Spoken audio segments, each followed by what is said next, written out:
இயேசுவின் இனிய நாமத்தில் வாழ்த்துக்கள். மீண்டுமாக துளிர்க்கும் வசனம் நிகழ்ச்சிக்கு உங்களை அன்போடு வரவேற்கிறேன். மற்றும் ஒரு செய்தியோடு உங்களை சந்திக்கிறதுல மிக்க மகிழ்ச்சி. இந்த நாளின் செய்தியின் தலைப்பு என்னன்னு பார்த்தீங்கன்னா, வழிப்போக்கனும் ஆயுதம் அணிந்தவனும். இது நம்முடைய வேதத்தில் கொடுக்கப்பட்ட ஒரு இது 2 சொற்கள். அது எதை பற்றி குறிக்குது அப்படின்னா, தரித்திரத்தை பற்றி. விசுவாசிகளாகிய நாம், இயேசு கிறிஸ்துவின் இரத்தத்தினாலே மீட்கப்பட்டவ நாம் தரித்திரத்திலிருந்து விடுதலை ஆகியிருக்கிறோம். தரித்திரம் நமக்கு இருக்க வேண்டிய அவசியம் இல்லை. ஆனால் இன்றைக்கு பல விசுவாசிகள் கொடிய தரித்திரத்தில் இருக்கிறத நம்ம பார்க்குறோம். ரொம்ப ஒரு மோசமான நிலையில் இருக்கிறத பார்க்குறோம். இப்போ அதில் இருப்பதற்கு காரணம் என்ன? அதுலேருந்து வெளிவர்றதுக்கு ஏதாவது வழி இருக்குதா? வேதவசனம் என்ன சொல்லுது அப்படின்னு தான் இன்றைக்கி பார்க்க போகிறோம். அதாவது வழிப்போக்கனை போல, ஆயுதம் அணிந்தவனை போல தரித்திரம் வரும் அப்படின்னு சொல்லி வசனங்கள் சொல்லுது. அதெல்லாம் நம்ம இன்னைக்கு பார்க்க போகிறோம். என்னென்ன காரியங்களை நம்ம செய்யலாம், என்னென்ன காரியங்களை நம்ம விட்டுறலாம், இதுலேருந்து எப்படி நம்ம வெளியே வரலாம் அப்படிங்கிறதுக்கு சில வசனத்தின் அடிப்படையில் சில ஆலோசனைகள் தான் இன்றைக்கு நம்ம பார்க்க போகிறோம். ஐஸ்வர்யம் நல்லதா, தரித்திரம் நல்லதா அப்படின்னு யோசித்து பார்த்தீங்கன்னா, தரித்திரம் கலங்க பண்ணும். அதாவது நீதிமொழிகள் 10:15 ஐஸ்வர்யவானுடைய பொருள் அவனுக்கு அரணான பட்டணம், ஏழைகளில் வறுமையோ அவர்களை கலங்க பண்ணும். 18:23 தரித்திரன் கெஞ்சி கேட்கிறான், ஐஸ்வர்யவான் கடினமாக உத்தரவு கொடுக்குறான். இதுலேயும் ஏழைகளுடைய நிலைமை எப்படின்னு பார்த்தீங்கன்னா, அவங்களுக்கு கலக்கம், ஒரு கெஞ்சி கேட்குறது, நமக்கு தேவைகளே ஒரு சந்திக்கப்படாத ஒரு சூழ்நிலை, நாளை அடுத்த நேரத்துக்கு நம்ம என்ன பண்ணுவோன்ற ஒரு நிலைமை. இதெல்லாம் நம்ம தரித்திரத்தின் ஒரு பகுதிகள், ஒரு வேதனையான காரியங்கள். இதிலிருந்து ஆண்டவர் நமக்கு விடுதலை கொடுத்துட்டாரு. அப்போ இன்னும் நம்ம அதில் இருக்கிறோன்னா, நம்ம சில காரியங்களை மாற்றுவதன் மூலமாக தேவன் நமக்கு வைத்திருக்கிற ஆச்சரியமான ஐஸ்வர்யத்தில் நம்ம வாழ முடியும். ஏன்னா கர்த்தரின் ஆசீர்வாதமே ஐஸ்வர்யத்தை தரும், அதனோடு அவர் வேதனையை கூட்டாருன்னு நீதிமொழிகள் 10:22 சொல்லுது. நம்ம எல்லாருக்கும் தெரியும். இப்போ சில காரியங்களை நாம் வேண்டாம் என்று ஒதுக்க வேண்டியிருக்கிறது. என்ன காரியங்கள் அப்படின்னு பார்த்தீங்கன்னா, முதலாவது சோம்பல். சோம்பல் ஒரு தரித்திரத்துக்கு ஏதுவான ஒரு மோசமான ஒரு காரியம். வசனத்தை வாசிப்போம். நீதிமொழிகள் 6ஆம் அதிகாரம் 9ஆம் வசனத்திலேருந்து நான் வாசிக்கிறேன், 11 வரை. சோம்பேறியே, நீ எவ்வளவு நேரம் படுத்திருப்பாய்? எப்பொழுது உன் தூக்கத்தை விட்டு எழுந்திருப்பாய்? இன்னும் கொஞ்சம் தூங்கட்டும், இன்னும் கொஞ்சம் உறங்கட்டும், இன்னும் கொஞ்சம் கை முடக்கி கொண்டு நித்திரை செய்யட்டும் என்பாயோ? உன் தரித்திரம் வழிப்போக்கனைப் போலவும் உன் வறுமை ஆயுதம் அணிந்தவனைப் போலவும் வரும். இதுதான் நான் தலைப்பில் கொடுத்தேன். இன்னும் கொஞ்சம் தூங்குறேன், இன்னும் கொஞ்சம் கை முடக்கி தூங்குறேன்னு சொல்லிட்டு சோம்பேறி படுத்து தூங்க தரித்திரம் எப்படி வருமா? உன் தரித்திரம். அது பாருங்க, அதுக்கு ஒரு நம்மளோடது அப்படின்னு கூட ஒரு பேர் வருது. முன் தரித்திரம். உனக்கு தரித்திரம் பிடிச்சிருக்கு. அந்த தரித்திரம் எப்படி வருதா? ஒரு வழிப்போக்கனை போகிற போக்கில் அப்படியே தங்கிடுவாங்கள்ல, ரோட்டில் போகிறவன் எவனோ உட்கார்ந்துருக்க மாதிரி அப்படி உட்காருதான். ஒரு ஆயுதம் அணிந்த பலசாலி வர அவனை மாதிரி வரும். அதுவாக தேடி வருது. நமக்குன்னு வச்சிருக்கிற தரித்திரமும் நமக்குன்னு வச்சிருக்கிற ஏழ்மையும் தேடி வருது அப்படிங்கிறாங்க. எப்போ நம்ம சோம்பலாக இருக்கும்போது, இன்னும் கொஞ்சம் தூங்கலான்னு வேறு எதுவுமே செய்யாமல் ஒரு சோம்பேறித்தனமாக இருக்கும்போது. ஒரு 2 வசனங்கள் நீதிமொழிகள் 10ஆம் அதிகாரம் 4-5 வாசிக்கிறேன். சோம்பர் கையால் வேலை செய்கிறவன் ஏழை ஆவான், சுறுசுறுப்புள்ளவன் கையோ செல்வத்தை உண்டாக்கும். கோடை காலத்தில் சேர்க்கிறவன் புத்தியுள்ள மகன், அறுப்பு காலத்தில் தூங்குகிறவனோ லட்சியை உண்டாக்குகிற மகன். இதில் பார்த்தீங்கன்னா, சோம்பல் கையால் வேலை செய்கிறது, அதாவது ஏனோ தானோ என்ற ஒரு வேலை செய்கிறது. சுறுசுறுப்புள்ளவன் கையோ செல்வத்தை உண்டாக்கும். இந்த சுறுசுறுப்பாக இருக்கிறவங்க ஒன்றுமே இல்லைன்னா கூட அதுலேருந்து எப்படியாவது அதாவது தரித்திரத்துலேருந்து வெளியே வர்றதுக்கு அவங்க வந்துடுவாங்க. கண்டிப்பாக சுறுசுறுப்பாக இருக்கிறவங்க தரித்திரராக இருக்கிறதுக்கு முடியாது. ஒருவேளை என்னை பார்த்து கொண்டு இருக்கிற யாராவது இப்படிப்பட்ட தரித்திரத்தில் இருக்கிறீங்கன்னா, நீங்கள் எப்படி இருக்கிறீங்கன்றதை ஒரு நிமிஷம் யோசித்து பாருங்கள். சோம்பர் கையால் வேலை செஞ்சிட்ருக்கீங்களா? எந்த வேலை செஞ்சாலும் ஏனோதானு செய்கிறீங்களா? அது அலுவலக வேலையாக இருந்தாலும், வீட்டில் நம்ம செய்கிற வேலையாக இருந்தாலும், ஒருவேளை யாருக்கோ வீட்டு வேலை செய்கிற காரியமாக இருந்தாலும், இல்லை நம்முடைய பிஸ்னஸாக இருந்தாலும், எதாக இருந்தாலும் அதை சுறுசுறுப்புள்ள கையோடு செய்கிறேன்னா, உற்சாக ஒரு மனதோடு செய்கிறேன்னா, இல்லை ஒரு எரிச்சலோடும் கோபத்தோடும் ஏனோதானோ என்று சீக்கிரம் என்னத்தையாவது செஞ்சு முடிச்சுட்டு அப்படியே தூசியெல்லாம் கட்டில்கடியில் தள்ளி விட்டுலாம், இல்லை இதெல்லாம் அப்படி வீசிடலாம் அப்படின்ட்டு போகிறோமா? இல்லை நம்ம எல்லாவற்றையும் நான் சரியாக செய்கிறோமா? நம்ம சுறுசுறுப்பாய் சரியாய் வேலை செய்யும்போது தானாக செல்வம் நம்மை நோக்கி தேடி வரும். சோம்பலா இருக்கும்போது தரித்திரம் தான் தேடி வரும். நீதிமொழிகள் 12:27 சோம்பேறி தான் வேட்டையாடி பிடித்ததை சமைப்பதில்லை, ஜாக்கிரதை உள்ளவனுடைய பொருளோ அருமையானது. அதாவது சோம்பேறி பார்த்தீங்கன்னா அவங்க போய் கஷ்டப்பட்டு வேட்டையாடி பிடிச்சிட்டு வருவாங்க. ஆனால் அதை சமைக்கிறதுக்கு அவ்வளோ கஷ்டம். அது வேஸ்ட்டாக போகிற மாதிரி போட்டு பேசாமல் எனக்கு டயர்டாக இருக்குது, எனக்கு முடியாது அப்படின்னு இருப்பாங்க. அப்படின்னு போட்டிருக்கு வசனம். ஜாக்கிரதை உள்ளவங்களுடைய பொருளோ அருமையானது. அவங்க ஜாக்கிரதை உள்ளவங்க எப்படி இருப்பாங்க? அவங்க வாங்கிட்டு வந்தது, அவங்க சம்பாதிச்சு கொண்டு வந்த பொருளை குறித்து மிகவும் கவனமாக இருப்பாங்க. ஏனோ தானோன்னு போட மாட்டாங்க. அதை அவ்வளோ கவனமாக பயன்படுத்துவாங்க. அப்போது சோம்பேறி எப்படி இருக்கிறான், சுறுசுறுப்பில் அவங்க எப்படி இருக்கிறாங்க? சோம்பேறிக்கிட்ட தரித்திரம் வர்றதுக்கு காரணம் என்னன்னு பார்த்தீங்களா? 24ஆம் அதிகாரம், இதுவும் நீதிமொழிகள் தான் 30ஆம் வசனம். சோம்பேறியின் வயலையும் மதியனனுடைய திராட்சை தோட்டத்தையும் கடந்து போனேன். இதோ அதெல்லாம் முள்ளுக்காடா இருந்தது. நிலத்தின் முகத்தை காஞ்சொறி மூடினது. அதன் கற்சுவர் இடிந்து கிடந்தது. அதை கண்டு சிந்தனை பண்ணினேன். அதை நோக்கி புத்தி அடைந்தேன். இன்னும் கொஞ்சம் முறங்கட்டும், இன்னும் கொஞ்சம் கை முடக்கி கொண்டு நித்திரை செய்யட்டும் என்பாயோ? உன் தரித்திரம் வழிபோக்கனைப் போலும், உன் வறுமை ஆயுதம் அணிந்தவனைப் போலும் வரும். இப்போ ஏற்கனவே சொன்ன அதே 2 வசனங்கள் திரும்ப ரிப்பீட் ஆகுது. அதே வசனங்கள் திரும்ப சொல்லப்படும் போது அது முக்கியமான காரியம் அப்படின்னு சொல்லி நம்ம தெரிந்து கொள்ளலாம். முதல்ல பார்த்தோம் படுத்து தூங்குறது. தூங்கிக்கிட்டு இருக்கும்போது தரித்திரம் வழி போகணும் போல வரும். இதில் என்ன போட்டிருக்குன்னா, வயலில் பார்த்தா சோம்பேறியுடைய வயல் எப்படி இருக்குமா? முள்ளுக்காடாக இருக்குமா. வயலில் என்ன செய்யணும்? பயிர் விளையணும். ஆனால் முள்ளுக்காடாக இருக்குன்னா என்ன அர்த்தம்? அவன் சோம்பேறி போய் அந்த வயலில் வேலை செய்யலை.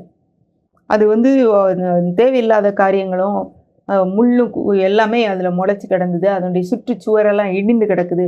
அதை பார்த்து சிந்தனை பண்ணினேன். அதை நோக்கி புத்தி அடைந்தேன். அவன் ஏன் அப்படி இருக்கிறான்? நான் கொஞ்சம் தூங்குறேன், இன்னும் கொஞ்சம் தூங்குறேன் அப்படின்னு சொல்லி இருக்கிறான். அதனாலே கை முடக்கி கொண்டு நித்திரை செய்யட்டும் என்பாயோ? உன் தரித்திரம் வழிபோக்கனை போல, உன் வறுமை ஆயுதம் அணிந்தவனை போல இருக்கும். அப்போ நம்முடைய வயல் எப்படி இருக்குது? வயல்னோடனே எனக்கு வயல்லாம் கிடையாதுங்க, நான் எனக்கு வயல் கிடையாதுன்னு நீங்கள் சொல்லலாம். அப்போ நம்ம இன்றைக்கு நமக்கு முன்னாடி இருக்கிற வேலை, ஒருவேளை நீங்கள் எதுவுமே வேலை செய்யாத வீட்டில் இருக்கிற ஒரு ஹவுஸ் ஒய்ஃபாக இருந்தேன்னா உங்களுக்கு முன்னாடி இருக்கிற வேலை என்ன? அந்த வீடை கவனித்துக் கொள்கிறது, வீட்டில் உள்ளவர்களை கவனித்துக் கொள்வது, சமைப்பது, துணி துவைப்பு, இப்படி காரியங்கள் தான். இதை குறித்து நம்ம இதை எப்படி செய்கிறோம்? அது கண்டமானிக்கு ஏனோதானோ அழுக்கும் குப்பையுமா ஒரு வெறுப்போட சரியில்லாமல் நம்ம செய்கிறோமா? இல்லை அதுலேயும் கண்ணும் கருத்துமா இருக்கிறோமா? படிக்கிற பிள்ளைகளுக்கு பாடம் படிக்கிறது தான் அவங்களுடைய வயல். வேலை பார்க்குறவங்களுக்கு அவங்க போகிற இடம் தான், வேலை செய்கிற இடம் தான் வயல். ஒரு பிஸ்னஸ் செய்கிறவங்க, ஒரு கடை வச்சுருக்கிறவங்க, எதாக இருந்தாலும் அவங்கவுங்களுக்கு கடவுள் இப்போ கொடுத்துருக்கிற காரியங்கள் தான் வயல். அந்த வயல் போன்ற இடத்த நம்ம எப்படி வச்சுருக்குறோம்? அதை பார்க்கும்போது, மற்றவங்க அதை பார்க்கும்போது, இல்லை நம்மளே அதை பார்க்கும்போது அது எப்படி இருக்குது? அது முள்ளுக்காடு மாதிரி இருக்குதா? இல்லை நல்ல பயிர் விளைந்த செழிப்பான நிலம் போல் இருக்கா?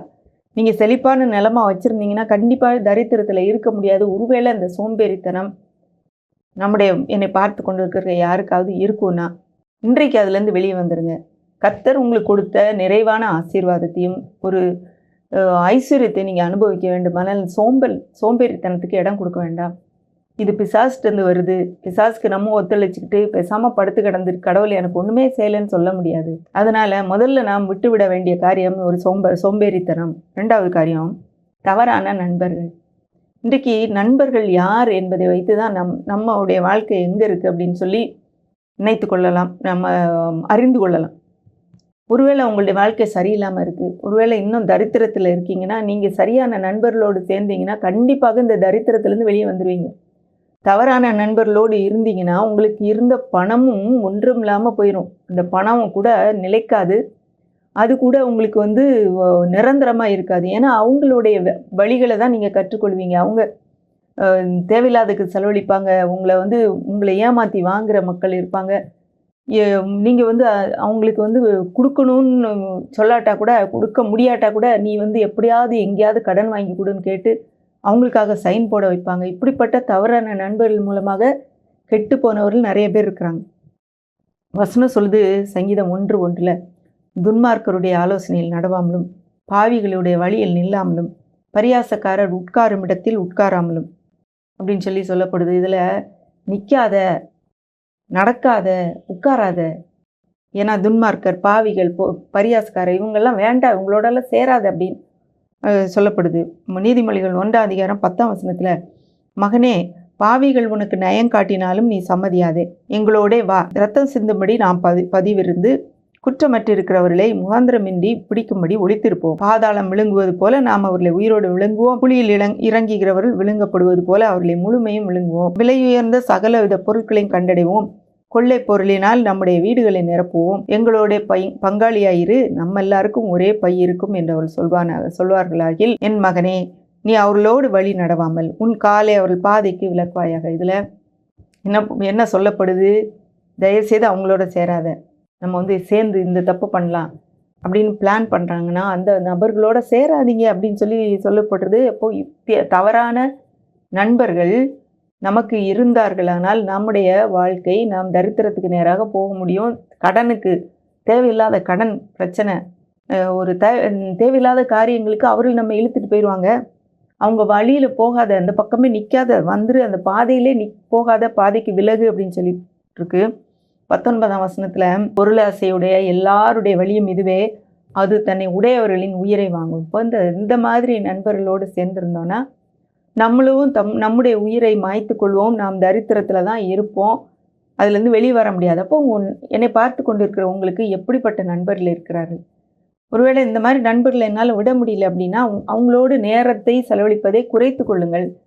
ஆண்டவரே, எனக்கு நீங்கள் உதவி செய்யுங்க அப்படின்னு சொல்லி கேளுங்க. ஐயோ, உங்களை விட்டால் எனக்கு யாருமே இல்லை அப்படின்னு நீங்கள் இந்த நேரத்தில் நினச்சிங்கன்னா, ஒருவேளை யாரும் இல்லாட்டா கூட பரவாயில்ல, ஆண்டவரே நீர் எனக்கு நண்பராக இருக்கிறீர், அது போதும்னு அந்த நிலைமைக்கு நீங்கள் வரணும். ஏன்னா தவறான நண்பர்களோடு இருப்பதை விட நண்பர்களே இல்லாமல் இருப்பது நல்லது. ஆண்டவராக ஒரு நல்ல நண்பர்களை உங்களுக்கு கொடுப்பாங்க. ஒருவேளை நல்ல நட்பு உள்ள நபர்கள் இருந்தாங்கன்னா அவங்களோட நேரத்தை செலவழிப்பதை அதிகரித்து கொள்ளுங்கள். அவர்களிடத்துல இருந்து நல்ல குணங்கள் நமக்கு வர்றதுக்கு வாய்ப்பு இருக்குது. நண்பர்களை பார்த்தோம், தவறான முதல்ல சோம்பேறித்தனம், அடுத்த நண்பர்கள். 3வது காரியம், தரித்திரத்திலேருந்து வெளியே வரணும்னா தவறான பழக்கங்கள். இது ரொம்ப முக்கியம். தவறான பழக்கங்கள்னால் என்ன?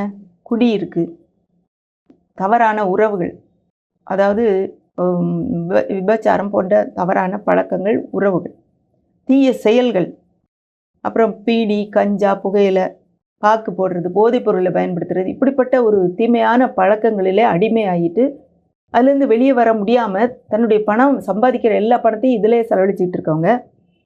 அது மட்டும் இல்லாமல் தேவையே இல்லாமல் பணம் வந்தோடனே எல்லா பொருளையும் வாங்கி குமிக்கிற மக்கள், இப்படி மக்கள் இருக்கிறாங்க. ஒரு கடைக்கு சென்றிருக்கும் போது அந்த கடைக்காரர் இன்னொருவர்கிட்ட பேசிகிட்டு இருக்காரு. என்னுடைய மனைவி ரோட்டில் போகிறதெல்லாம் வாங்கிடுவாங்க, அது ஒரு பொம்மையாக இருந்தால் கூட வாங்குவாங்கன்றாங்க. அவங்களுக்கு தேவையோ தேவையில்லையோ போனால் வாங்கிடணும், அது அவங்களுடைய ஒரு மனநிலை. இன்றைக்கு இப்படிப்பட்ட மக்கள் நிறைய பேர் இருக்கிறாங்க. அப்போது இந்த மாதிரி தவறான பழக்கங்களிலேருந்து நம்ம வெளியே வந்துடணும். நீதிமொழிகள் 20ஆம் அதிகாரம் 1ஆம் வசனம், இது வந்து குடிக்கிறது பற்றி போட்டிருக்கு. திராட்சரசம் பரியாசம் செய்யும், மதுபானம் அமளி பண்ணும், அதனால் மயங்குகிற ஒருவனும் ஞானவான் இல்லை. ஐயோ, யாருக்கு வேதனை, யாருக்கு துக்கம், யாருக்கு சண்டைகள், யாருக்கு புலம்பல், யாருக்கு காரணமில்லாத காயங்கள், யாருக்கு இரத்தம் கலங்கின கண்கள். மதுபானம் இருக்கும் இடத்திலே தங்கி தரிப்பவர்களுக்கும் கலப்புள்ள சாராயத்தை நாடுகிறவர்களுக்கும் தானே. மதுபானம் இரத்த வர்ணமாயிருந்து பாத்திரத்தில் பளபளப்பாய் தோன்றும் போது நீ அதை பாராதே. அது மெதுவாய் இறங்கும், முடிவிலே அது பாம்பை போல் கடிக்கும், விரியனை போல் தீண்டும். பாருங்கள், எவ்வளோ ஒரு டீட்டெயிலாக கொடுத்துருக்கு. அது பாருங்கள், அது எப்படி, அது குடித்த பிறகு எப்படி இருக்கும்னு போடுறது.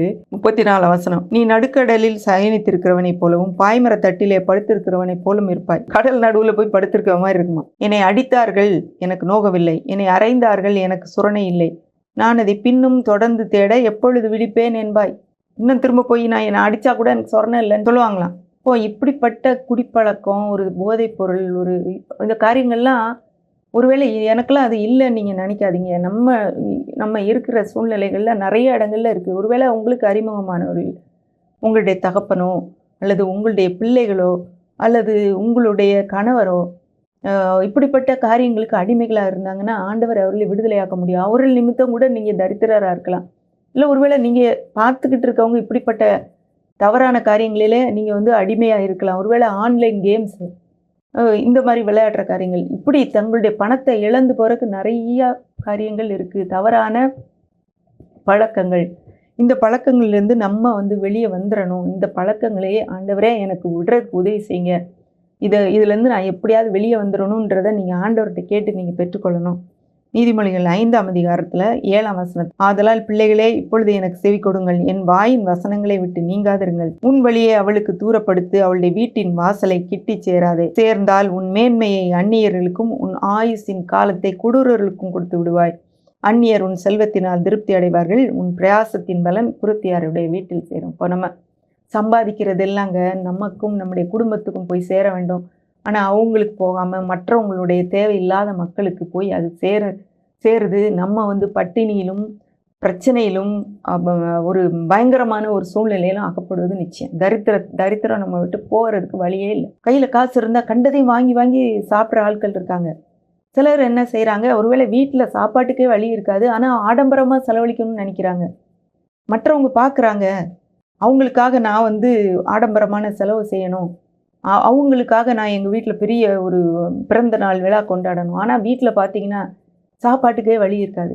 இப்போ ரெண்டில் நம்ம எது முக்கியம்? சாப்பாடை நல்லா சாப்பிட்றது முக்கியமாக, தினந்தோறும் ஒருபடியான சாப்பாடு நமக்கும் நம்முடைய குடும்பத்தாருக்கு இருப்பது முக்கியமாக, மற்றவர்களுக்காக ஒரு போலியான ஒரு வாழ்க்கை வாழ்ந்து அவர்களுக்கு ஒரு நாளில் பிரியாணி போட்டு சாப்பிட்டுட்டு பாதி பேர் குறை சொல்லிட்டு போவாங்க, அவங்களுக்காக வாழ்கிறது முக்கியமாக? பல நேரத்தில் நம்ம இதை யோசிக்காததுனால பல இடங்களில் கடனை வாங்கி நம்ம அந்த தரித்திரத்தில் வாழ்வதற்கு நாம் ஒரு வழியை திறந்து கொடுக்குறோம். அவங்க யார்? ஒரு நிமிஷம் நீங்கள் யோசித்து பாருங்கள். வர்றவங்க அந்த இதில் வர்றவங்க யார்? இன்றைக்கு அவங்க சாப்பிட்டுட்டு போவாங்க. நாளைக்கு நீங்கள் கடனில் இருக்கும்போது இந்த கடனை கட்டுறதுலேயும் கடனில் பாடுபடுறதும் நீங்களும் உங்கள் குடும்பத்தார் மட்டும்தான். இவங்க வரவே மாட்டாங்க, அங்கே இருக்கவே மாட்டாங்க. அதனால் தேவையான நபர்களுக்காக நீங்களே ஒரு பெரியவர்களாக காட்டணும் என்ற ஒரு எண்ணத்தை நீங்கள் விட்டுருங்க. பார்க்குறது எல்லாத்தையும் வாங்கணும், மற்றவங்க என்னெல்லாம் வாங்குறாங்களோ அதையும் நான் வாங்கணும், அவங்க அதை செய்கிறாங்களா அவங்களுக்கு போட்டியாக நான் அதை செய்யணும் அப்படிங்கிற ஒரு எண்ணத்தை விட்டு நீங்கள் வெளியே வந்துடுங்க. கர்த்தர் எனக்கு கொடுத்துருக்கிறத வச்சு நான் வாழுவேன், நான் அந்த தரித்திரத்திலேருந்து வெளியே வருவேன் அப்படிங்கிறதான் நம்முடைய எண்ணமாக இருக்கும். அடுத்தது, துன்மார்க்கமாய் வாழுகிறது கூட தரித்திரத்துக்கு ஏதுவாகும். நீதிமொழிகள் 3ஆம் அதிகாரம் 33ஆம் வசனம், துன்மார்க்கருடைய வீட்டில் கர்த்தரின் சாபம் இருக்கிறது, நீதிமான்களுடைய வாசஸ்தலத்தையோ அவர் ஆசீர்வதிக்கிறார். கர்த்தர் நீதிமான்களை பசியினால் வருந்த விடார். இது நீதிமொழிகள் 10:3.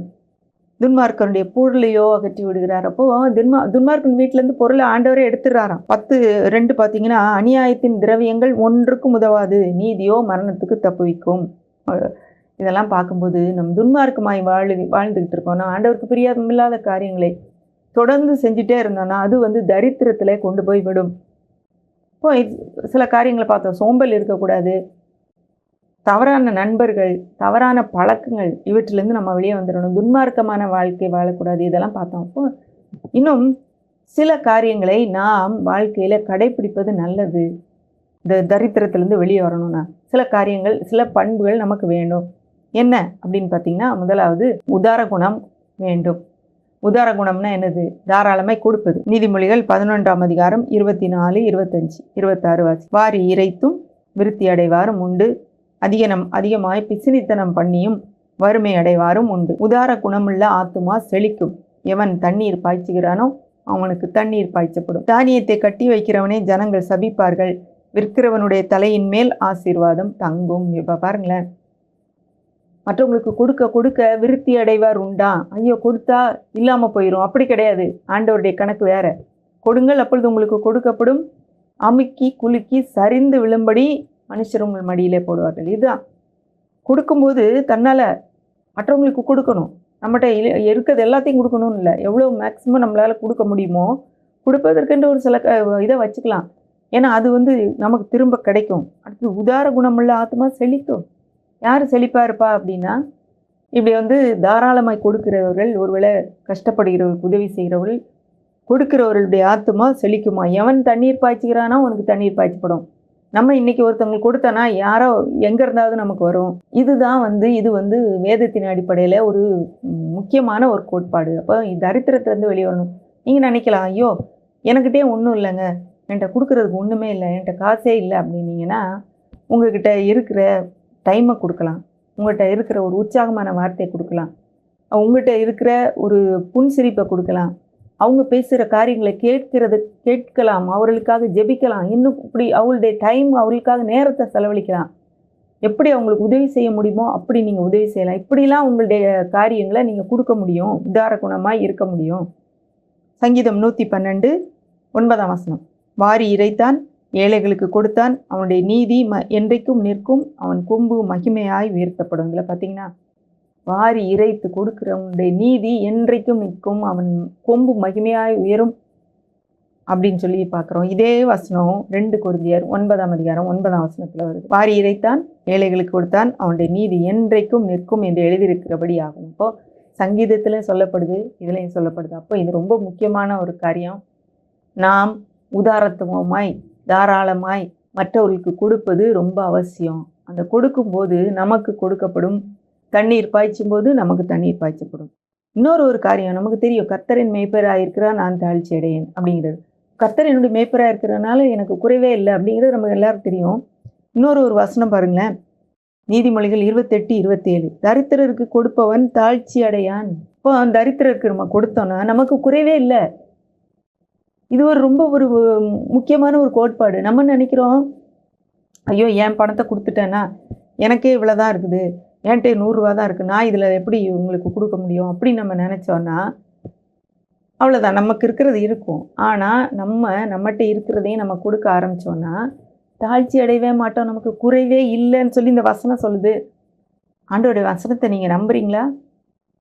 நம்புனீங்கன்னா உங்களுக்கு கண்டிப்பாக குறைச்சல் இருக்காது, நீங்கள் தைரியமாக கொடுப்பீங்க. ஏன்னா வேத வசனம் தேவனுடைய ஆவியினால் எழுதப்பட்டிருக்கிறது. தேவனுடைய வார்த்தை சத்தியம் உள்ளது, அது நீதி உள்ளது. அது என்ன எழுதி இருக்குதோ அது கண்டிப்பாக நடக்கும், அதை நம்புகிறவர்களுக்கு. இன்னொரு ஒரு வசனத்தை வாசிக்கிறேன். உபாகமம் 15ஆம் அதிகாரம் 10ஆம் வசனம் 11ஆம் வசனம். அவனுக்கு தாராளமாய் கொடுப்பாயாக, அவனுக்கு கொடுக்கும்போது உன் இருதயம் விசனப்படாது இருப்பதாக. அது நிமித்தமாக உன் தேவனாகிய கர்த்தர் உன்னுடைய எல்லா கிரியைகளிலும் நீ கையிட்டு செய்யும் எல்லா காரியங்களிலும் உன்னை ஆசீர்வதிப்பார். தேசத்திலே எளியவர்கள் இல்லாமல் இருப்பதில்லை. ஆகியால் உன் தேசத்திலே சிறுமைப்பட்டவனும் எளியவனுமாகிய உன் சகோதரனுக்கு உன் கையை தாராளமாய் திறக்க வேண்டும் என்று நான் உனக்கு கட்டளையிடுகிறேன். இப்போ பாருங்களேன், இது ஆண்டவருடைய இருதயங்க. ஏழை எளியவர்களுக்கு கொடுக்க வேண்டும் என்று ஆண்டவர் நமக்கு சொல்கிறாரு. அவருடைய ஹார்ட், அவருடைய இருதயம் ஏழை எளியவர்கள் மேலே இருக்குது. அப்போ நானே ஏழையாக இருக்கேன், நானே தரித்திரராக இருக்கேன், எனக்கே இல்லையே அப்படின்னு நீங்கள் நினச்சிங்கன்னா, உங்களோடு குறைவாக இருக்கிறவங்க, உங்களோடு கஷ்டப்படுறவங்க, சாப்பாட்டுக்கே வழி இல்லாமல் இருக்கிறவங்க, இவ்வளோ என்ன பார்க்குறவங்க, இன்றைக்கி நீங்கள் கண்டிப்பாக ஃபோன் வச்சுருப்பீங்க. ஃபோன் இல்லாமல் இதை பார்க்க முடியாது. ஆனால் இதை காட்டிலும் சாப்பாட்டுக்கே வழி இல்லாமல், இருக்க இடமே இல்லாமல் எத்தனையோ பேர் இருக்காங்களே. அப்போ அவங்களுக்கு நம்மளால் முடிந்தது, நம்ம இப்போ எல்லாருக்கும் செய்ய முடியாது, உங்கள் கண்ணில் படுறவங்களுக்கு நீங்கள் உதவி செய்யலாம். ஏன்னா தாராளமாய் கொடுக்க வேண்டும் என்று ஆண்டவர் கட்டளையிட்டிருக்கிறார். அவங்களுக்கு கொடுக்கும்போது வெசனப்படாதங்க. ஏன்னா அவங்க இப்படி செஞ்சு நான் உன்னுடைய கிரியை எல்லாத்துலேயும் தேவனாய கர்த்தர் உன்னை ஆசீர்வதிப்பார், நீ செய்யும் எல்லா காரியங்களிலும். இப்போ நமக்கு ஆண்டவருடைய ஆசீர்வாதம் வேணும். இந்த தரித்திரத்திலேருந்து விடுதலை பெறணும்னா நம்ம ஏழைகளுக்கு கொடுக்க வேண்டும். தன்னால் கொடுக்கும்போது கர்த்தர் திரும்ப நமக்கு கொடுக்குறார். அவனுக்கு தாராளமாய் கொடுக்க வேண்டும், விசனம் இல்லாமல், ஐயோ இவன் வந்துட்டானே முன்னாடி, இவனுக்கு கொடுத்து தானே ஆகணும் அப்படின்னு இல்லை. கண்டிப்பாக நான் என்னுடைய சகோதரன் இவர் கஷ்டத்தில் இருக்கிறாரு, நான் உதவி செய்வேன்னு சொல்லி நம்ம தாராளமாய் கையை திறந்து கொடுப்பது அவசியம். இன்னொரு ஒரு காரியம், உழைப்பு. இதை பற்றியும் நான் உங்களுக்கு சொல்லணும்னு நினைக்கிறேன். ஏன்னா உதாரத்துவமும் உழைப்பும் இது ரெண்டும் இந்த தரித்திரத்திலேருந்து வெளியே வர்றதுக்கு முக்கியமான காரியம். 28ஆம் அதிகாரம் நீதிமொழிகள் 19ஆம் வசனத்தை நான் வாசிக்கிறேன். தன் நிலத்தை பயிரிடுகிறவன் ஆகாரத்தால் திருப்தி ஆவான், வீணரை பின்பற்றுகிறவனோ வறுமையால் நிறைந்திருப்பான். இப்போ நான் தன்னுடைய நிலத்தை பயிரிடணும், இப்போ உழைப்பு கொடுக்கணும். இப்போ நான் ஏற்கனவே சொன்னேன், சோம்பேறி தூங்கிட்டு இருப்பானா, அவனுடைய வயலெல்லாம் முள்ளுக்காடாக இருக்கும் அப்படின்னு பார்த்தோம். ஆனால் நமக்கு கொடுக்கப்பட்ட நம்ம கையில் என்ன வேலையை கொடுத்துருக்கிறாரா ஆண்டவர். ஏற்கனவே சொன்னேன், ஒரு வேளை வீட்டில் இருக்கிற ஒரு ஹவுஸ் ஒய்ஃபாக இருந்தாலும் சரி, ஒரு சாதாரண ஒரு வேலையில் இருந்தாலும் சரி, இதெல்லாம் இந்த வேலைக்கு எனக்கு இவ்வளோ 10,000 தாங்க சம்பளம் கொடுக்குறாங்க அப்படின்னா கூட அதை நம்ம எப்படி செய்கிறோம், நம்மளுடைய உழைப்பை நாம் கொடுக்குறோம். நீங்கள் அதை சின்சியராக செய்ய ஆரம்பிச்சிங்கன்னா அந்த நிலைமையிலே இருக்க மாட்டேங்க. கண்டிப்பாக யாராவது உங்களை பார்ப்பாங்க, இவங்க இந்த இடத்துல இருக்க வேண்டிய ஆள் கிடையாதுன்னு சொல்லி உங்களை உயர்த்துவாங்க. ஏன்னா நிலத்தை பயிரிடவன் ஆகாரத்தால் நிறைந்திருப்பான், அப்போது திருப்தி ஆவான். அப்போது நம்முடைய நிலம், நமக்கு முன்னாக இருக்கிற என்ன காரியமாக இருந்தாலும், நம்முடைய வேலையோ படிப்போ, நமக்கு ஆண்டவர் கொடுத்துருக்கிற அந்த காரியத்தை நம்ம என்ன செய்கிறோம், அதை பயிரிடணும், அதை பண்படுத்தணும். அதில் நாம் செய்ய வேண்டிய காரியங்களை செய்யும்போது கண்டிப்பாக நம் உழைப்பை கொடுக்கும்போது கண்டிப்பாக நாம் உயர்வோம். அரசால சிறைச்சாலையிலேருந்து புறப்படுவார் உண்டு, ராஜாங்கத்தில் பிறந்து ஏழை அவர் உண்டு. ஒருவேளை நல்ல பணமாக இருந்து பணம் நிறையா இருந்து கூட ஏழையாயிருக்காங்க. ஏன்னா அந்த பணத்தை வைத்து ஒன்றுமே செய்யாமல் சோம்பேறித்தனமாக இருந்து அதை இழந்து போனவங்க உண்டு. ஆனால் ஒன்றுமே இல்லாமல் இருந்து பெரிய நிலைமைக்கு வந்தவங்க இருக்கிறாங்க. இதுலேருந்து என்ன தெரியுது? தேவன் நம்ம ஆசீர்வதிக்க விரும்புகிறார். ஆனால் அதே நேரத்தில் நம்முடைய உழைப்பும் நம்முடைய பங்களிப்பும் ரொம்ப தேவை. தேவனுடைய இருதயம் எப்படிப்பட்டது அப்படின்றத நம்ம ஏற்கனவே சில காரியங்கள் சொன்னேன். இன்னும் 2 வசனத்தை வாசிக்கலாம். சங்கீதம் 72:4. ஜனத்தில் சிறுமைப்படுகிறவர்களே அவர் நியாயம் விசாரித்து ஏழையின் பிள்ளைகளை ரட்சித்து இடுக்கண் செய்கிறவனை நொறுக்குவார். சங்கீதம் 132:15. அதன் ஆகாரத்தை நான் ஆசீர்வதித்து வருவேன், அதன் ஏழைகளை நான் அப்பத்தினால் திருப்தியாக்குவேன். சங்கீதம் உபாகமம் 15:2. பிறனுக்கு கடன் கொடுத்தவன் எவனும் கர்த்தர் நியமித்த விடுதலை கூறப்பட்டபடியினால் அந்த கடனை பிறன் கையிலாகிலும் தன் சகோதரன் கையிலாயிலும் தண்டாமல் விட்டுவிடக் கடவன். 4ஆம் வசனம் உபாகமம் 15:4. எளியவன் உனக்குள் இல்லாதிருக்கும்படி இப்படி செய்ய வேண்டும். இதில் என்ன பார்த்தீங்கன்னா, ஆண்டவர் சொல்கிறாரு, ஏழைகளை குறித்து அவர் அவ்வளோ அக்கறை உள்ளவராக இருக்கிறாரு. ஏழைகளை திருப்தியாக்குவேன்றாரு. இஸ்ரவேல் புத்திரருக்கு கொடுத்த ஒரு கட்டளையின் ஒரு பகுதியில், ஒருத்தங்களுக்கு நீங்கள் கடன் கொடுத்தா 7ஆம் வருஷம் முடியும் போது அதை அவன் திரும்ப கொடுக்கலன்னா அவனை விட்டுறணும் அப்படின்னு போட்டிருக்கு. திரும்ப வாங்காதீங்க. அவன் கொடுக்க முடியலன்னா அந்த 7 வருஷத்துக்கு ஒரு தடவை யூபிலி வருஷம்னு வருது. இந்த யூபிலி வருஷத்தில் கடன் வாங்கினவங்களுடைய கடனெல்லாம் ஒன்றும் இல்லாமல் ஆயிரும். அது மாதிரி நம்ம நிலத்தை யாராவது அடகுக்கு வாங்கியிருந்தாங்கன்னா யார் ஓனரோ அவங்களுக்கு போயிடும். அப்படி ஒரு நியமத்தை ஆண்டவர் இது பண்ணியிருந்தார். ஏன்னா எளியவன் உனக்குள் இல்லாதிருப்பதற்காக அப்படின்னு சொல்கிறார்.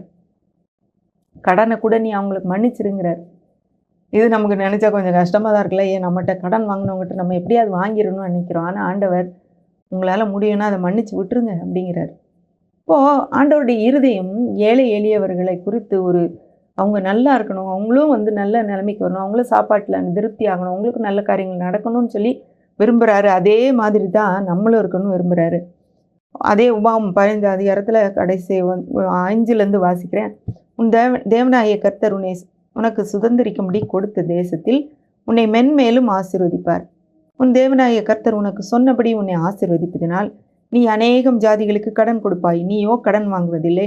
அநேக ஜாதிகளை ஆளுவாய், உன்னையோ அவர்கள் ஆளுவதில்லை.